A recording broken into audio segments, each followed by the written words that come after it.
Assalamualaikum warahmatullahi wabarakatuh.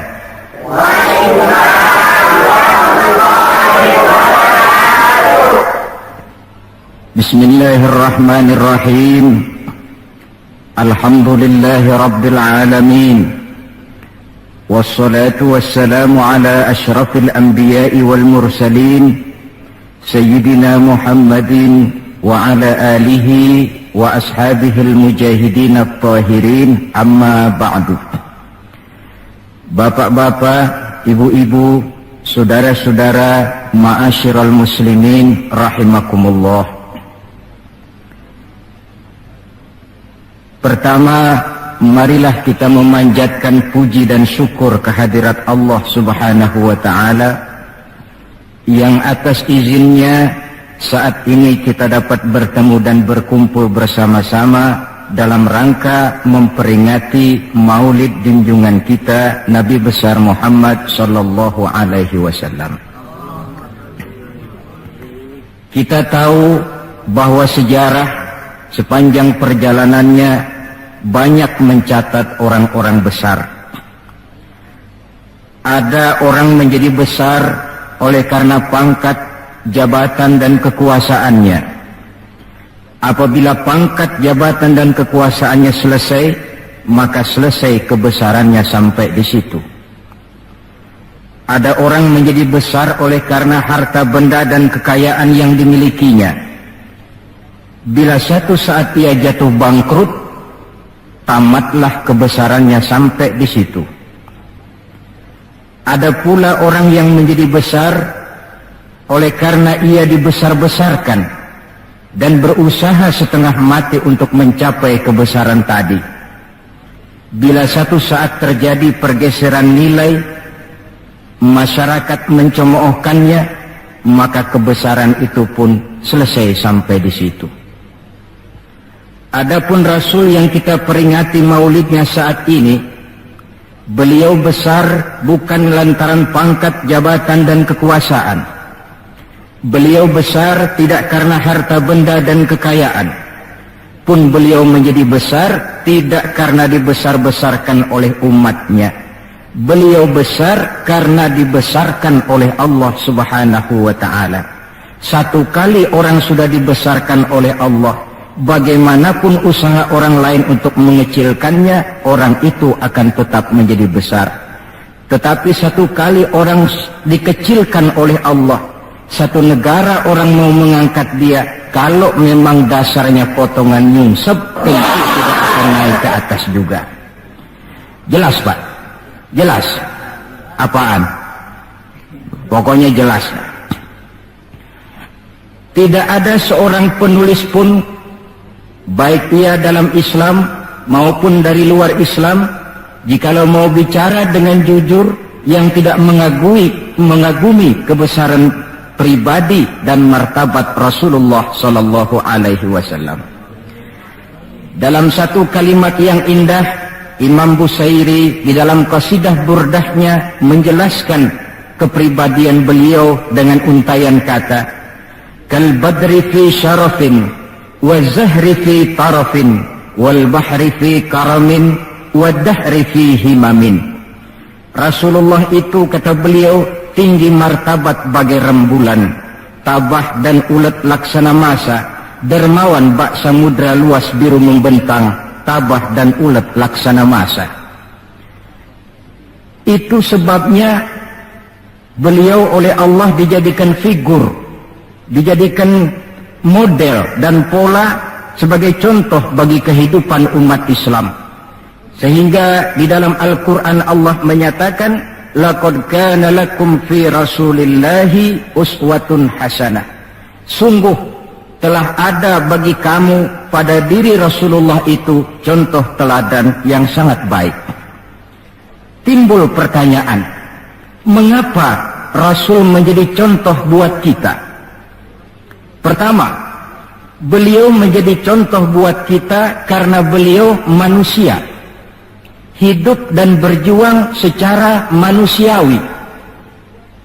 Kalau manusia disuruh mencontoh manusia, tentu wajar. Yang tidak wajar kalau manusia disuruh mencontoh jin atau malaikat. Maka dalam ayat Quran Allah menyatakan, laqad ja'akum rasulun min anfusikum. Sungguh telah datang kepadamu seorang rasul, yang rasul itu berasal dari jenis kamu manusia. Saudara-saudara, kalau rasul yang diutus Allah itu jin atau malaikat, kemudian berhasil di dalam tugasnya, barangkali kita tidak perlu kagum. Datang rasul ke dunia ini, rasulnya jin. Saya yakin satu dunia mungkin orang beriman semua, tetapi bukan karena ikhlas dan yakin, mungkin karena ngeri sama rasulnya.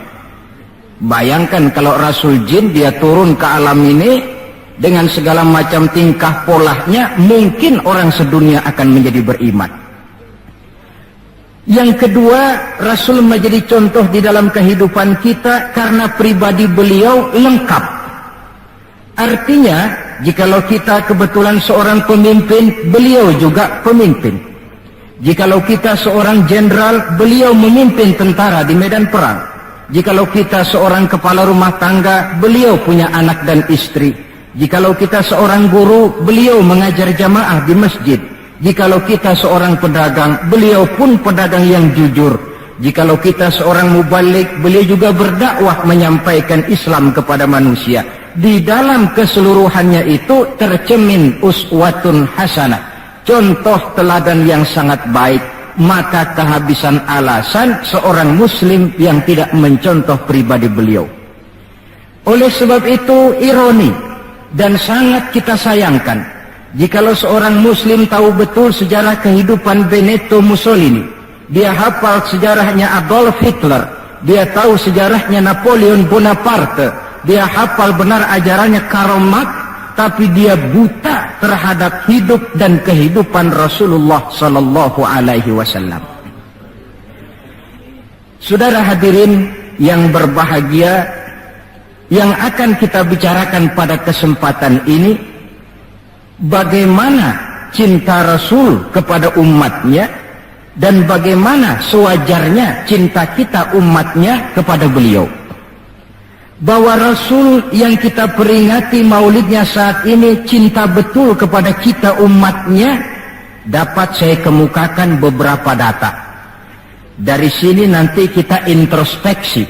Kalau tahulah kita begitu besar cinta Rasul kepada kita, apa tidak wajar kita juga cinta kepada beliau?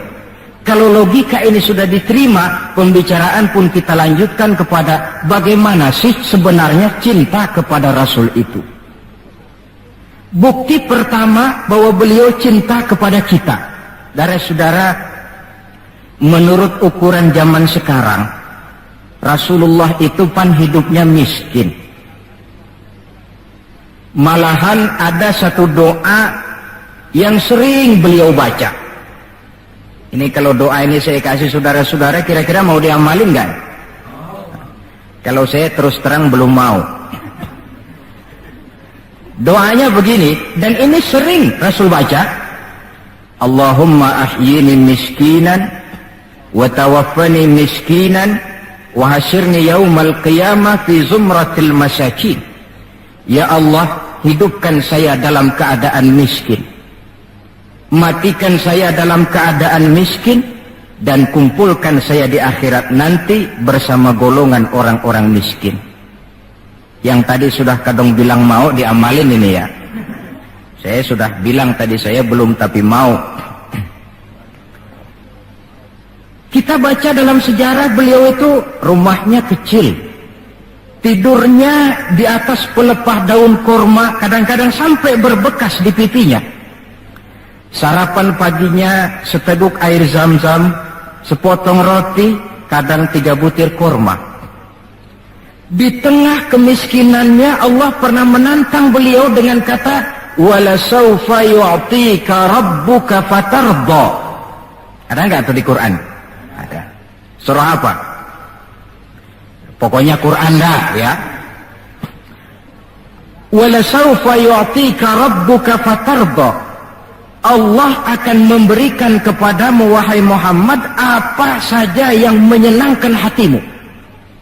Apa yang kamu mau, ngomong saja, Allah berikan. Jikalau engkau Muhammad kepengen kekuasaan yang luas, kami angkat kau menjadi raja di raja, menjadi king of king, istilah kerennya.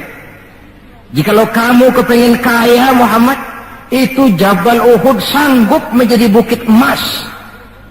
Sehingga itu di dalam Barzanji diceritakan, warawadathul jibalu bi an takuna lahu zahaban fa'aba.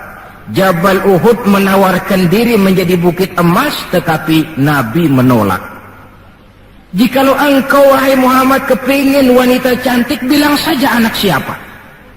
Ditawarkan semacam ini, beliau menjawab, idzan ya Rabb la arda wa wahidun min ummati finnar.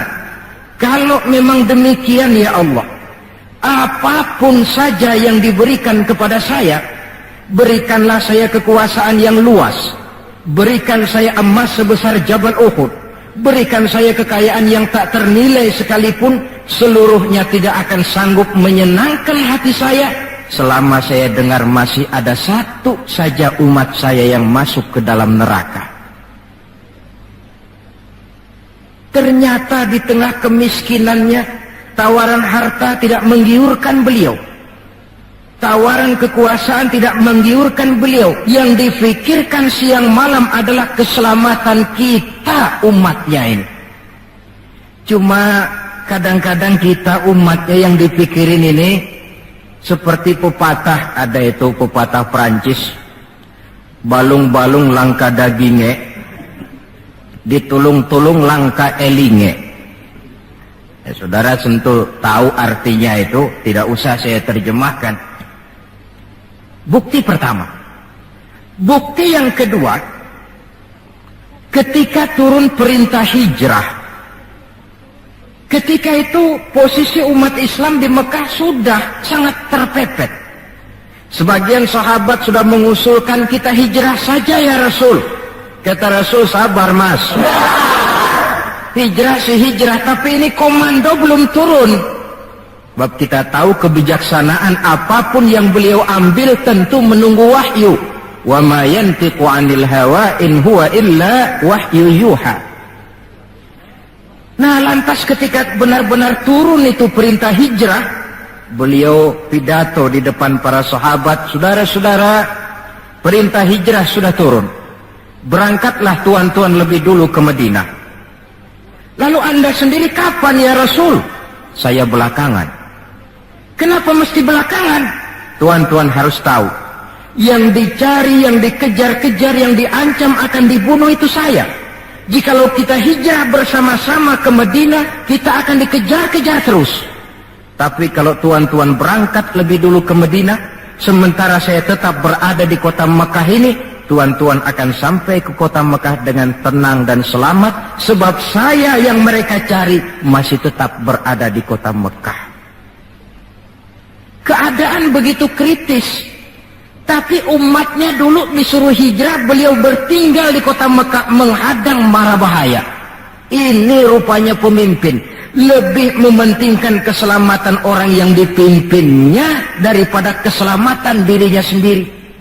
Enggak mentang-mentang turun perintah hijrah terus ngepak koper, udah ya gue duluan. Enggak, umatnya yang disuruh berangkat dulu, keselamatan umatnya yang dipikirkan, cintanya kepada umatnya. Bukti yang ketiga, saudara-saudara, bahwa Rasul cinta kepada kita.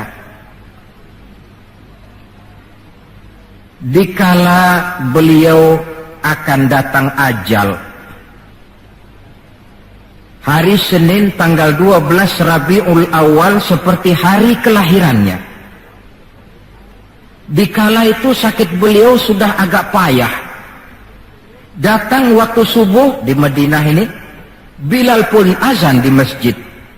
Selesai azan, sebagian sahabat melakukan sholat sunnah qobliyah, lalu menunggu kedatangan baginda Rasul Sallallahu Alaihi Wasallam untuk mengimami sholat subuh.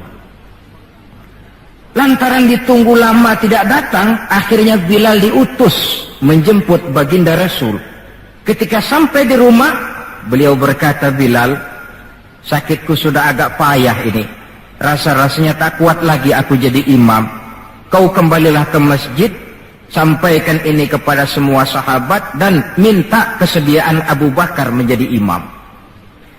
Bilal dengan muka sedih dan air mata berurai membasahi pipi, berangkatlah ke masjid. Saudara-saudara, baginda Rasul sudah tidak kuat lagi mengimami sholat. Beliau perintah Abu Bakar untuk menjadi imam. Kata Abu Bakar, saya tidak mau jadi imam kalau baginda Rasul masih hidup. Ini termasuk akhlak, etika para sahabat. Akhirnya satu masjid nangis semua. Sholat subuh belum nangis. Sampai tangisan itu kedengaran ke rumah Nabi. Beliau berkata kepada putrinya Fatimah, coba kau lihat kenapa orang di masjid nangis.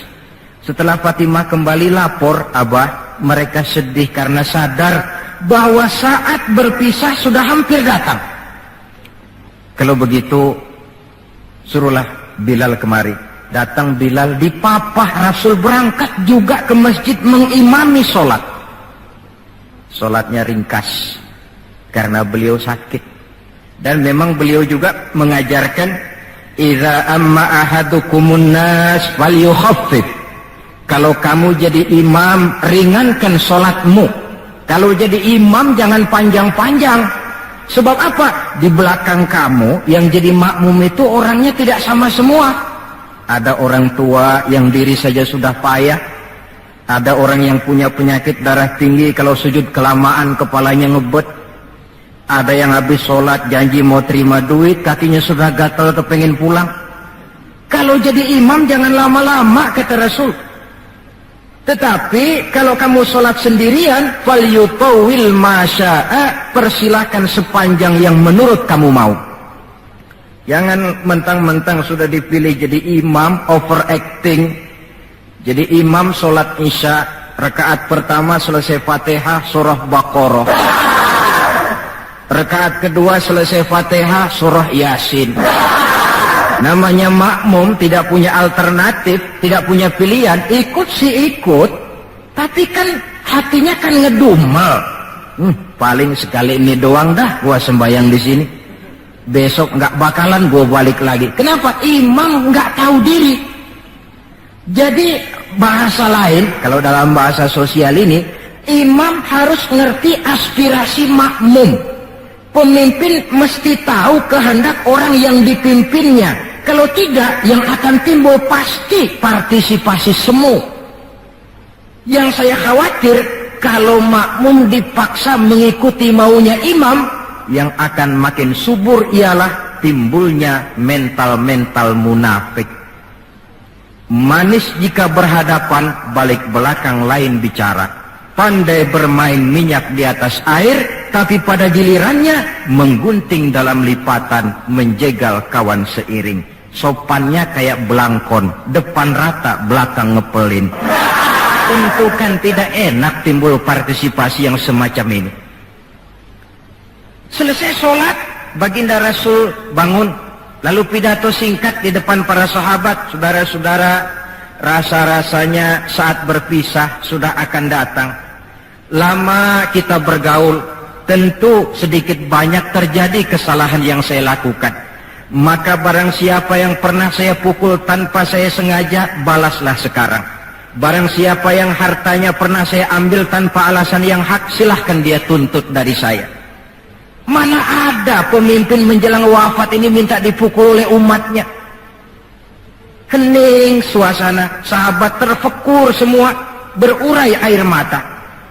Di dalam keheningan yang demikian rupa, tiba-tiba seorang sahabat bangkit. Saya ya Rasul. Ada apa? Sahabat itu namanya Sawad, sesuai dengan namanya, orangnya rada hitam. Ya Rasul, dalam satu peperangan Tuan mau mecut onta. Tuan sih mungkin nggak lihat bahwa saya di belakang onta itu. Saya kena pecut. Jadi bagaimana? Ya saya nuntut balas dong. Ini sahabat yang lain jengkel nih, sawat gila juga. Orang sudah mau berpisah begini masih nuntut balas. Baik sawat, Umar tolong ambilkan cambuk. Sayyidina Umar sambil nyerahin cambuk, sawat, kalau bahasa kita gua talangin aja dah. Gak usah Rasul, saya saja yang kau cambuk. Kata Nabi Umar, biar dia kena cambuk saya, biar dia balas saya. Silakan sawat. Ya Rasul, apalagi? Waktu saya kena cambuk tuan, saya nggak pakai baju. Jadi biar seri dong. Tuan juga bukalah baju tuan. Baik, Rasul buka bajunya. Ketika baju sudah dibuka, sawat buang cambuk itu. Dia berlari merangkul badan Rasul seerat-eratnya. Sampai sebagian sahabat makin bingung. Ini apa maunya sawat? Ya Rasulullah, saya tahu sebentar lagi kita akan berpisah. Saya tidak tahu apa di akhirat nanti kita bisa kumpul. Kalau saya untung masuk surga, mungkin kelas saya di surga lain dengan kelas tuan. Itu kalau saya ke surga. Kalau saya nggak ke surga, sudah terang kita nggak akan ketemu. Maka sebelum saya berpisah dengan tuan, saya kepengen kulit badan saya yang hina ini bersentuhan dengan kulit badan tuan yang mulia. Kalau saya nggak akal-akalin begitu, tuan nggak bakalan buka baju katanya. Oh, rupanya itu yang dimaui sawat. Sehingga Rasul dalam keharuannya beliau berkata, siapa yang ingin melihat contoh salah seorang penduduk sorga, lihatlah sawat ini, karena dia cinta benar kepada saya. Setelah itu beliau kembali ke rumahnya, berkata kepada putrinya Fatimah, kalau ada tamu bilang Abah sudah tidak bisa terima tamu. Baik Abah. Sementara Allah memerintahkan malaikat maut datang, malaikat maut turun kau ke alam, ambil roh kekasihku Muhammad. Turun malaikat maut dalam bentuk manusia. Ketuk pintu, keluarlah Fatimah putri baginda Nabi. Tuan, maaf saja, ayah tidak terima tamu. Katakan, saya yang datang. Melihat roman muka orang ini, Fatimah gemetar seluruh badannya, lalu kembali kepada ayahnya, ayah, ada tamu. Saya bilang ayah tidak terima tamu. Dia malah berkata, katakan saya yang datang. Melihat roman mukanya, gemetar seluruh tubuh saya. Hebat orang ini. Siapa sih ayah? Baginda senyum. Fatimah, kau tahu siapa yang datang? Tidak tahu ayah. Yang datang itu Fat, hadimul lazat wa qati'us syahawat. Yang datang itu Fat, dialah yang menghancurkan seluruh kesenangan dunia. Dia yang memisahkan kita dengan semua yang kita cintai. Yang datang itu malaikat maut, Pak. Suruh dia masuk. Ketika malaikat maut masuk, ya malaikat maut sudah datang saatnya. Ya Muhammad. Aina Jibril? Malaikat Jibril di mana? Sebentar lagi dia datang. Ketika turun malaikat Jibril, baginda Nabi bertanya, akhbirni ya Jibril, mali indallahi minal karamah. Wahai Jibril, tolong beritahu saya. Kalau sebentar saya menghadap Allah, kehormatan apa yang diberikan Allah kepada saya? Tidak usah khawatir Muhammad, kata malaikat Jibril. Inna abwabas sama qad futihat, wal malaikatu saffu sufufan yantaziruna li ruhik. Pintu langit sudah dibuka. Malaikat sudah berbaris menunggu kedatangan rohmu yang suci. Alhamdulillah. Kalau itu saya ya? Iya. Kalau umat saya bagaimana Jibril? Umat saya, umatmu, iya. Umatmu juga jangan khawatir Muhammad.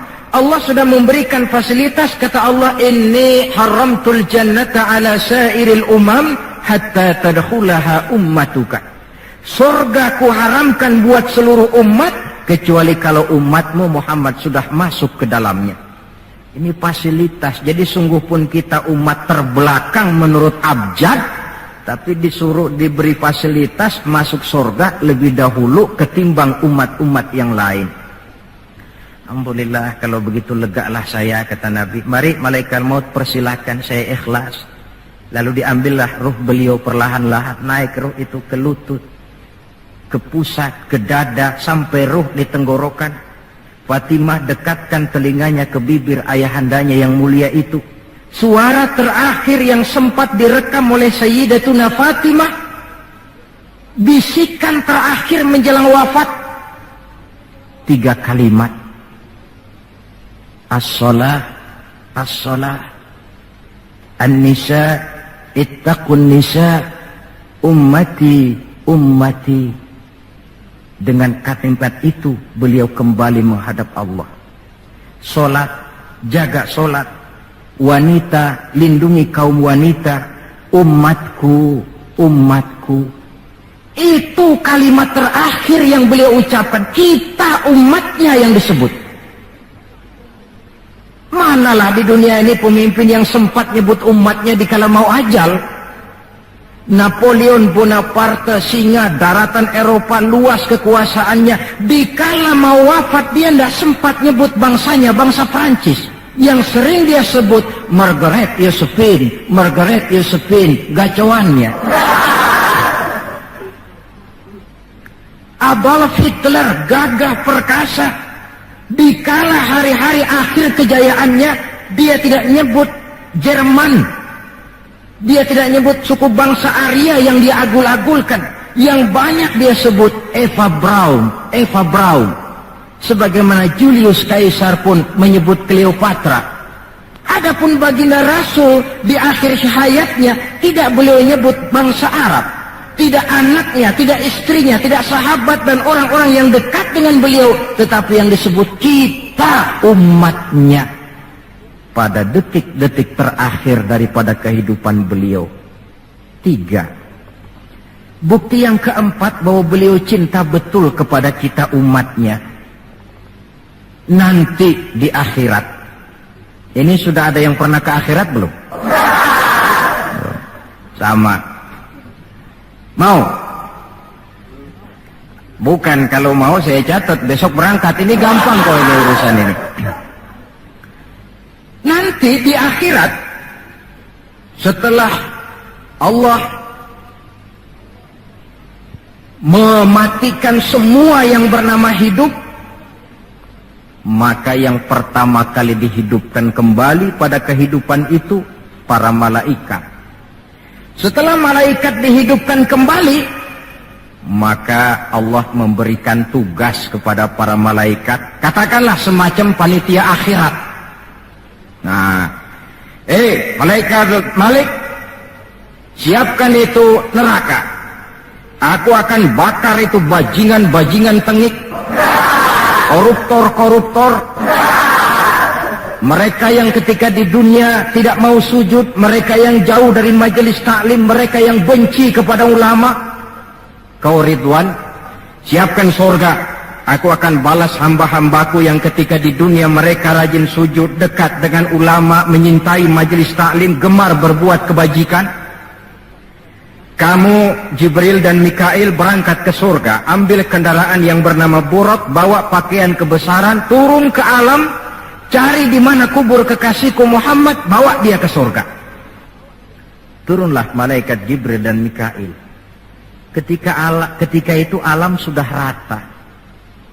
Malaikat Jibril berdoa, ya Allah, saya mohon pertolonganmu agar bumi yang menyimpan tubuh suci Muhammad terbuka hendaknya. Terbuka kubur Nabi. Beliau bangkit dari kubur mengusap-usap mata seperti orang bangun tidur. Tengok kanan malaikat Jibril, tengok kiri malaikat Mikail. Lalu beliau bertanya, ayu yaumin hadza ya Jibril? Ini hari apa ya Jibril? Kata malaikat Jibril, ya Muhammad, hadza ma wa'ada ar-Rahman. Inilah hari yang dijanjikan Allah. Ini hari kiamat Muhammad. Kiamat, kiamat. Ya Jibril, jikalau ini memang hari kiamat, aina tarakta ummati? Kalau ini memang hari kiamat, Jibril, umat saya di mana? Kita yang ditanya. Bangun dari kubur, tahu kalau itu hari kiamat, pertanyaan pertama, umat saya di mana? Malaikat Jibril menjawab, ya Muhammad, tidak ada orang yang dibangkitkan sebelum kamu. Kaulah orang pertama. Lalu bagaimana sekarang? Kita ke surga. Perintah Allah, perintah Allah. Berangkat ke surga. Setelah di surga, Beliau seperti orang bingung. Sampai Allah menegur, ya Muhammad, apa kurang enak surga? Enak ya Allah. Apa tidak cukup fasilitas? Cukup. Kenapa kamu seperti orang tidak betah? Saya mikir umat saya ya Allah. Iya, saya sudah enak-enak duduk di kursi empuk. Umat saya bagaimana umat saya? Jadi mau kamu bagaimana? Saya minta izin ya Allah, mau keluar dulu, mau tengok saya punya umat. Sudah di surga permisi keluar mau tengokin umatnya. Dikala kita umatnya lewat di atas sirat, beliau angkat kedua tangan seraya berdoa, Allahumma sallim sallim. Ya Allah, selamatkan umatku yang sedang lewat di atas sirat, selamatkan ya Allah. Dari dunia sampai akhirat beliau cinta kepada kita. Dari dunia sampai akhirat beliau bela kita. Betapa pemimpin semacam ini tidak kita cintai. Masalahnya sekarang, kalau kita sudah sependapat bahwa kita juga cinta kepada Rasul, apa sih artinya cinta kepada Rasul itu? Hadirin, pertama, man ahabba syai'an aktsara min dzikrihi. Siapa yang cinta sesuatu, dia tentu banyak menyebut yang dia cintai. Ini tandanya orang cinta, banyak nyebutin. Kalau saudara cinta kepada harta, tentu kalau ngobrol yang banyak saudara sebutin harta. Kalau saudara lagi ngobek tanah, seneng cinta sama tanah, asal ngobrol di warung mesti tanah yang dimeterin. Walaupun tanah orang. Kalau saudara kebetulan sedang jatuh cinta kepada seorang perempuan, bahkan dalam tidur pun kebawa-bawa namanya saudara sebut. Orang yang cinta sesuatu, dia banyak menyebut yang dia cintai. Cinta kepada Nabi, banyak menyebut Nabi. Menyebut Nabi apa lalu? Muhammad, Muhammad, Muhammad, Muhammad. Tentu bukan. Sebab kita tahu dalam kehidupan sehari-hari saja kita punya tata krama. Gubernur lewat, tentu tidak berani kita secara langsung menyebut namanya. Mesti kita berkata, itu ada Bapak Gubernur lewat. Kita sebutlah predikatnya. Itu ada Bapak Menteri lewat. Itu kepada pejabat, entahlah pula kepada seorang junjungan alam. Banyak menyebut Nabi artinya banyak membaca sholawat kepada beliau. Sekurang-kurangnya Allahumma sholli ala Sayyidina Muhammad wa ala ali Sayyidina Muhammad. Satu. Yang kedua, orang yang cinta kepada sesuatu biasanya menjaga, memelihara warisannya. Kita punya orang tua meninggal dunia, ada warisannya, tentu kita jaga sebaik-baiknya. Sudahlah, nggak bisa nambahin, sekurang-kurangnya nggak jualin melulu. Jikalau Rasul meninggalkan kita, jelas beliau tidak meninggalkan harta. Beliau tidak meninggalkan kebun, pabrik, tanah, dan sebagainya. Tapi beliau meninggalkan warisan kepada kita untuk kita jaga, kita pelihara bersama. Apa yang warisan yang beliau tinggalkan? Prinsipnya 3. Yang kedua, terdapat dalam hadis, taraktu fikum amrain lan tadillu ma in tamassaktum bihima abada, kitab Allah wa sunnata rasulih. Aku tinggalkan kepadamu 2 perkara yang jikalau kamu mau berpegang teguh kepada keduanya, kau tidak akan sesat untuk selamanya. Quran dan sunnah Rasul. 2. Warisan yang ketiga dalam hadis, al-ulama warasatul anbiya. Ulama adalah ahli waris Nabi. Kalau demikian, maka warisan Nabi itu 3. Quran, sunnah, ulama. Inilah warisan yang perlu kita jaga, warisan yang perlu kita pelihara. yang kita laksanakan dan terjemahkan di dalam kehidupan kita. Mari kita lihat. Warisan pertama, Quran.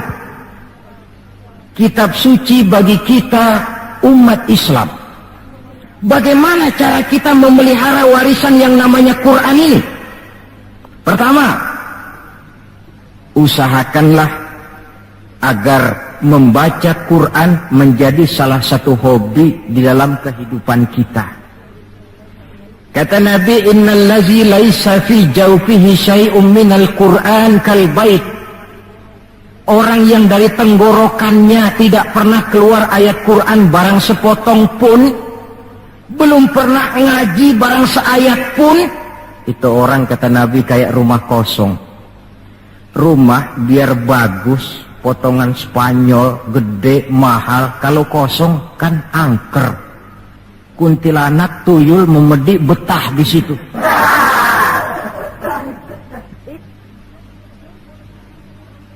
Dan oleh karena Quran ini produk Allah, dibaca dalam segala keadaan pantas. Di gubuk reot di pinggir kali ada orang baca Quran, pantas. Di rumah mewah ada yang baca Quran, cocok.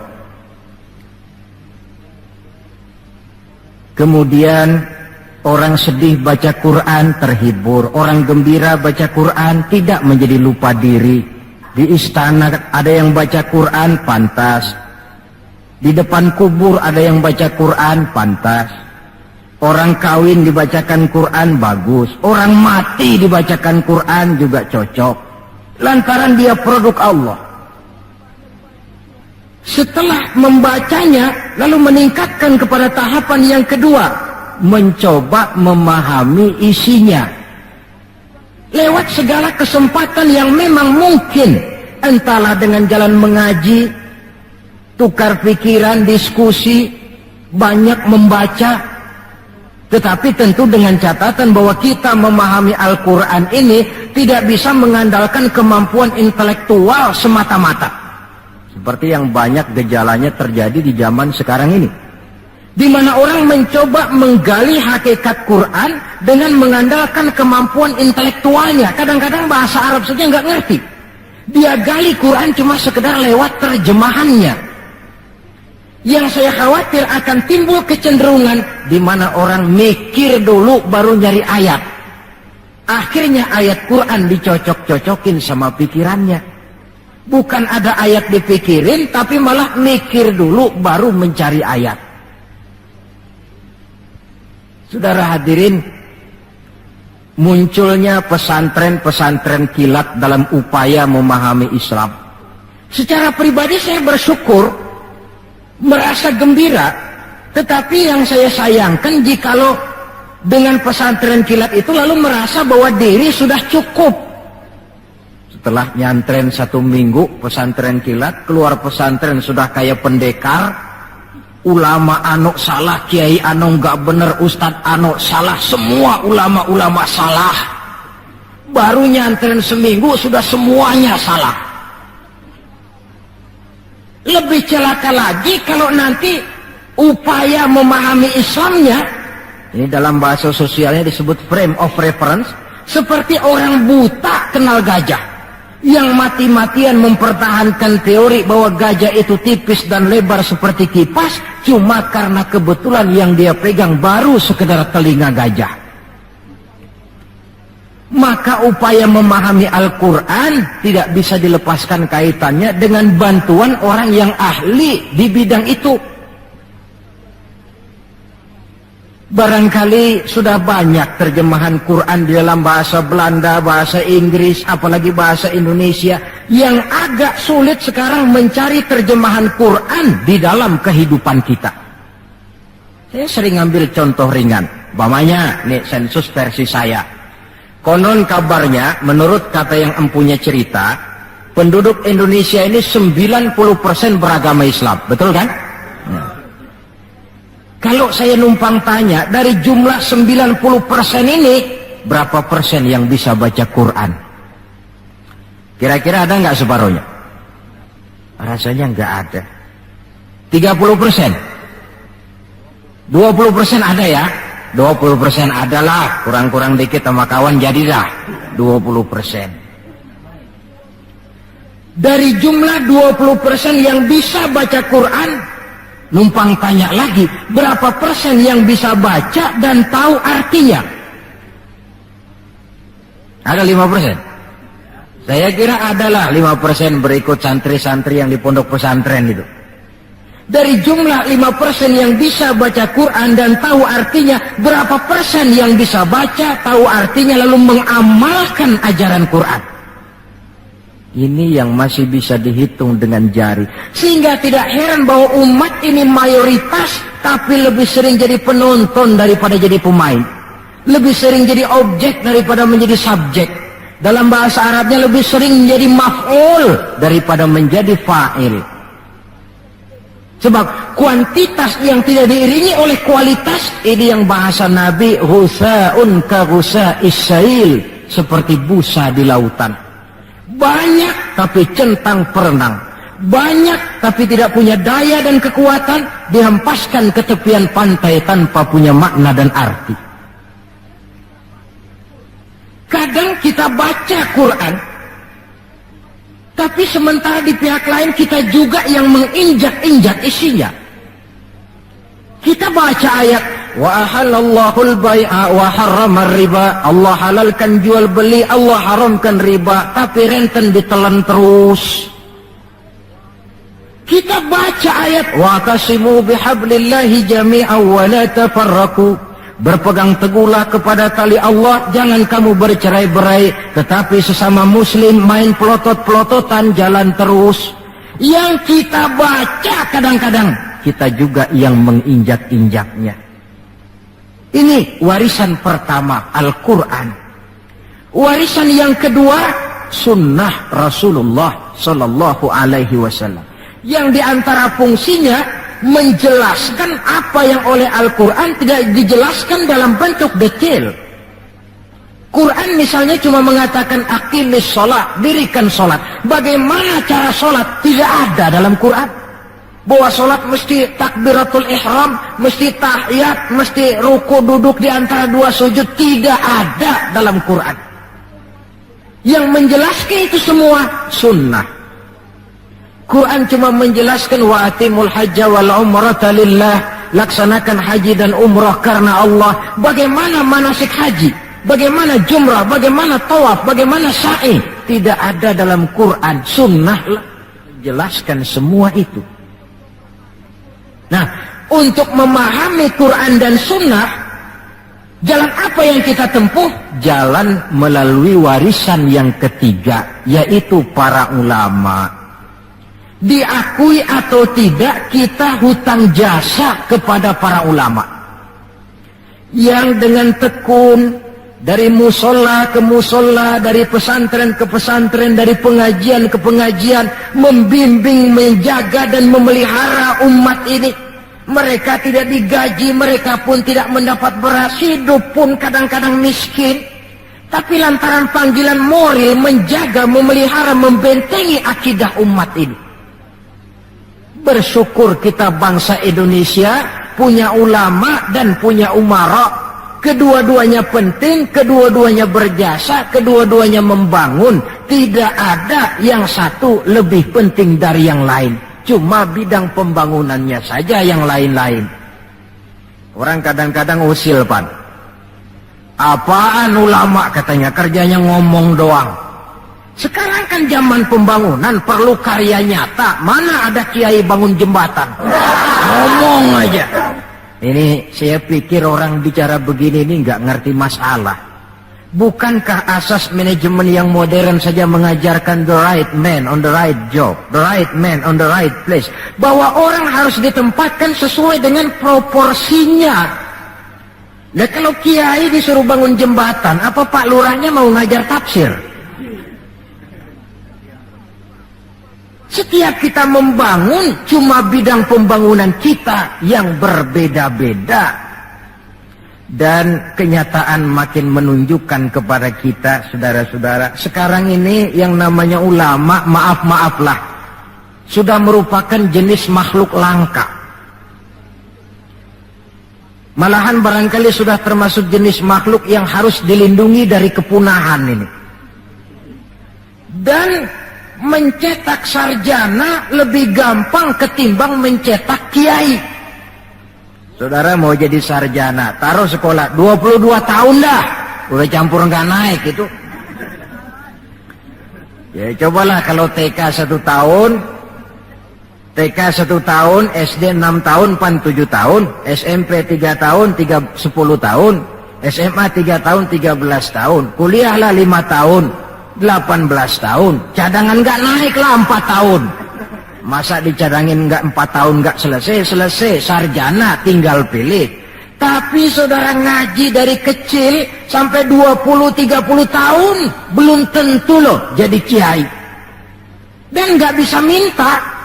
Mas, gua kan ngaji melulu, panggil gua kiai, kenapa sih? Loh, kiai minta begini kan nggak bisa. Kalau ilmunya diakui, akhlaknya jadi contoh, perjuangannya diteladani, umat bersimpati, lalu masyarakat beramai-ramai secara praktis menyebutnya kiai. SK-nya itu di tangan umat. Oleh karena SK-nya di tangan umat, dia tidak kenal pensiun dan jam kerjanya pun 24 jam. Kapan umat perlukan, dia mesti berangkat. Yang saya khawatir, kelangkaan ulama ini menyebabkan terjadinya pergeseran nilai, dan ini pernah dianalisa oleh baginda Rasul sallallahu alaihi wasallam. Apa kata beliau? Inna min asyrati sa'ah, sesungguhnya di antara tanda-tanda kiamat. Nggak usah mikirin kiamat beneran dah, saya juga nggak pengen ngalamin. Kiamat mini, kiamat kecil-kecilan. Apa itu? Hancurnya sendi-sendi kehidupan sosial, maksiat merajalela, munkarat menjadi-jadi, yang benar jadi salah, yang salah dianggap benar, yang hak menjadi munkar, yang munkar dibilang hak. Kemakmuran cuma kata, keadilan cuma teori, hukum kayaknya cuma buat orang kecilan, orang gedean kagak mempan hukum. Padahal hukum kalau sudah pandang bulu terang, yang enak yang banyak bulunya. Siapa yang banyak bulunya? Monyet. Kalau hukum pandang bulu, monyet keenakan. Pergeseran nilai terjadi. Kiamat macam ini yang kadang-kadang kita temukan dalam kehidupan. Penyebabnya apa? Kata Nabi yang pertama, ayurfa'al ilmu. Ilmu diangkat oleh Allah. Bagaimana cara Allah mengangkat ilmu dan apa maksudnya? Allah mengangkat ilmu pertama dengan jalan mematikan ulama. Makin banyak ulama wafat, makin banyak ilmu ditarik. Yang kedua, kurangnya minat orang belajar agama. Majelis taklim yang non formal atau yang formal seperti madrasah dan pesantren. Pikiran orang sudah pikiran perut. Sekolah sama dengan ijazah, ijazah sama dengan lapangan kerja. Dalam kondisi macam itu, madrasah mendapat perhatian sebelah mata. Maksudnya apa ilmu ditarik ini? Agama dikucilkan. Kalau 1-2 kali disebut-sebut agama, itu cuma alat pelengkap saja. Agama cuma pidato, agama cuma seminar, agama cuma kongres, agama cuma muktamar. Tapi bahwa agama jauh dari kehidupan sehari-hari, itu merupakan realita. Agama sudah tak ubahnya dengan daun pisang yang dikait di tepian jalan lantaran diri tak berpayung di ketika hari hujan. Dan manakala hujan usailah sudah, daun itu pun dicampakkan di tepi jalan, diinjak pula orang nan lalu. Dikala dilihat agama membawa untung, rame-rame teriak agama. Coba lihat tahun 65 begitu PKI meletus, wah rame-rame, banyak mobil-mobil mewah parkir di masjid. Begitu keadaan aman, cuman sepeda butut yang ketinggalan di depan masjid. Ini yang Allah jelaskan watak begini ini. Kullama adha'a lahum masyaw fihi wa idza azlama alaihim qamu. Mentalitas munafik. Waktu terang mereka berangkat, waktu gelap mereka mandek. Ketika di Islam dilihat ada untungnya, rame-rame teriak Islam. Asal ada untungnya, Pak, saya Islam Pak, KTP saya aja Islam. Waktu ada untungnya. Tapi ketika diminta berjuang, dituntut berkorban, yang lain dulu dah. Yang lain dulu. Nah, kalau ilmu sudah ditarik, timbul ekses berikutnya. Apa kata Nabi? Wa yuzharul jahlu, nampak kebodohan di mana-mana. Lantaran ulama tidak ada yang menjelaskan halal haram, hak batil, ma'ruf munkar, tidak ada. Orang hidup menurut seleranya, timbul permissive society. Terjadi pergeseran nilai. Akibatnya kata Nabi, wa yabshu zina wa yushrabal khamr. Maka zina pun dikerjakan terang-terangan. Arak jadi minuman kebanggaan. Sebagian anak muda belum bangga kalau belum bisa mabok. Yang nggak mabok dianggap kolot, kampungan lo. Bikin malu baru kena segelas sejodoh miring. Cengeng, teman kita no hebat sampai nyungsep di comberan. Yang nyungsep hebat. Terjadi pergeseran nilai. Lantaran apa? Ilmu ditarik, ulama banyak wafat, minat orang belajar agama berkurang. Maka sekali lagi bersyukurlah kita bangsa Indonesia punya ulama dan punya umarok. 3 warisan Nabi yang perlu kita pelihara jikalau kita cinta kepada beliau: Quran, sunnah, dan ulama.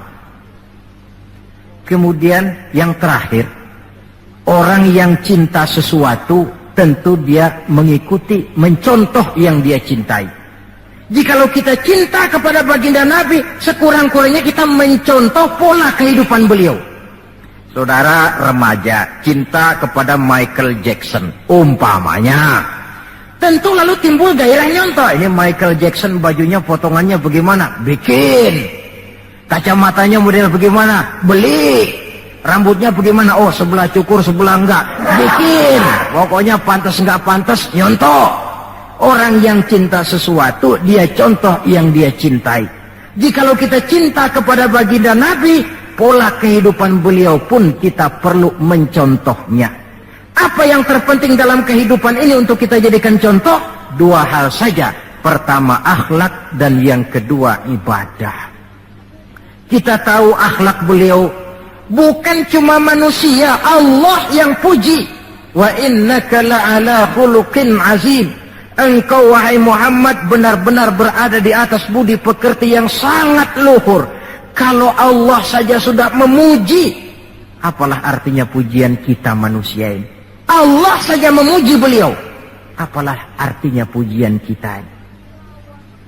Tidak cuma teman, lawan pun mengagumi ketinggian akhlaknya. Kalau orang berakhlak kepada teman barangkali masih wajar, tapi berakhlak kepada musuh, ini yang tidak semua orang bisa. Pernah selesai sholat zuhur, beliau tidur di bawah pohon korma. Datang orang kafir namanya Da'sur menghunus pedang. Muhammad, kemarin banyak temanmu, boleh jadi kau bertingkah. Sekarang kau sendiri, kalau saya tebas batang lehermu, siapa yang akan tolong kamu? Dengan tenang beliau menjawab, Allah yang akan menolong saya. Kalimat Allah kalau diucapkan oleh orang yang jiwanya bersih, pengaruhnya lain. Da'sur gemetar seluruh badannya mendengar kalimat Allah. Keringat dingin bercucuran sampai tangan licin, pedang terlepas. Jatuh pedang itu, diambil oleh Nabi. Kalau sekarang aku yang tebas batang lehermu Da'sur, siapa yang akan tolong kamu? Dalam gemetar dia bilang, enggak ada ya Rasul, kecuali kalau anda mau memaafkan saya, maafin ya. Nabi menyerahkan pedang, bawa pulanglah kembali ke rumahmu. Jangan ulangi lagi perbuatan macam ini. Begitu mudah beliau memaafkan orang yang nyata-nyata mau menghabiskan nyawanya. Kita kadang persoalan yang sedikit saja marah suka berlaku perpanjangan waktu. Nggak cukup perpanjangan waktu, bisa ditambah perpanjangan generasi. Gara-gara jengkel sama bapaknya, anaknya kagak boleh main. Lu jangan main ke rumah temen lu si Pulan, kenapa? Gua lagi kesel sama bapaknya. Kesel sama bapaknya, anak nggak boleh main. Ini kan sudah ditambah oleh perpanjangan generasi namanya. Banyak contoh yang diceritakan dalam sejarah mengenai ketinggian akhlak beliau. tidak cuma kepada teman, tetapi kepada musuh-musuhnya sekalipun, beliau mempunyai akhlak yang sangat luhur. Dan akhlak inilah penilaian orang di dalam kehidupan kita. Seorang rendah yang akhlaknya tinggi jauh lebih baik daripada seorang besar dan tinggi, dalam arti entah jabatan, harta, kekuasaannya, tetapi berakhlak dan bermoral rendah. Dan jangan lupa, kehancuran suatu bangsa selalu dimulai dengan kehancuran moral daripada bangsa itu sendiri.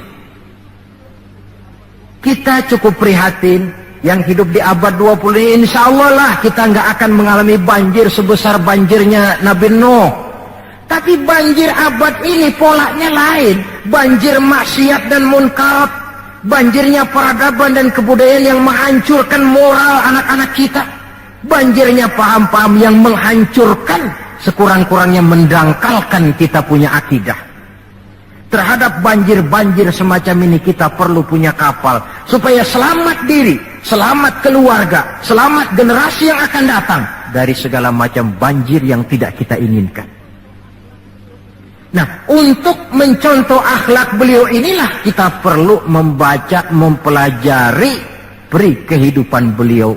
Akhlaknya ketika menjadi pedagang, akhlaknya ketika memimpin tentara, akhlaknya dalam kehidupan di rumah tangga, akhlaknya kepada para sahabat, akhlaknya menghadapi musuh sekalipun. Bukankah sejarah juga yang menceritakan kepada kita, pada waktu dakwah ke Taif beliau bukan disambut malah disambit. Ketika itu turun malaikat Jibril, ya Muhammad, kalau kau mau orang yang melontari kau dengan batu hancur, sekarang ini juga aku timpa mereka dengan Jabal Uhud biar mampus semua. Kata Nabi, jangan ya Jibril, saya ini diutus bukan untuk menghancurkan orang, saya ini rahmatan lil alamin. Jadi mau kamu apa? Saya cuma mau berdoa buat mereka. Allahumma hdi qaumi fa innahum la ya'lamun. Ya Allah, berikan hidayah, petunjuk kepada kaumku yang tadi melontari aku dengan batu lantaran mereka tidak tahu.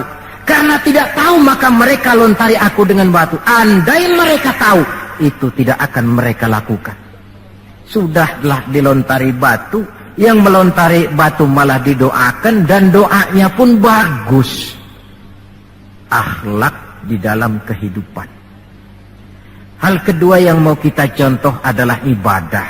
Hadirin, kalau ada satu-satunya manusia yang sudah mendapat jaminan ampun dari segala dosa, itu cuma baginda Nabi orangnya. Liyaghfira lakallahu ma taqaddama min dzambika wa ma ta'akhkhar. Ya Muhammad, dosamu yang dulu, yang sekarang, yang akan datang, jikalau memang ada, semuanya sudah dijamin ampun oleh Allah. Tapi makin diampuni, makin banyak ibadahnya. Lantaran sandaran vertikalnya benar, beliau dekat dengan Allah. Lantaran Allah dekat, pertolongan selalu datang. Bukankah manusia cuma pandai berusaha dan berusaha, namun kepastian sepenuhnya di tangan Allah. Kesanalah kita perlu berhubungan secara baik supaya maksud dan tujuan kita terlaksana. Nah, ibu-ibu dan bapak-bapak, maafkan saya agaknya cuma sekedar inilah yang dapat saya sampaikan pada pertemuan kali ini.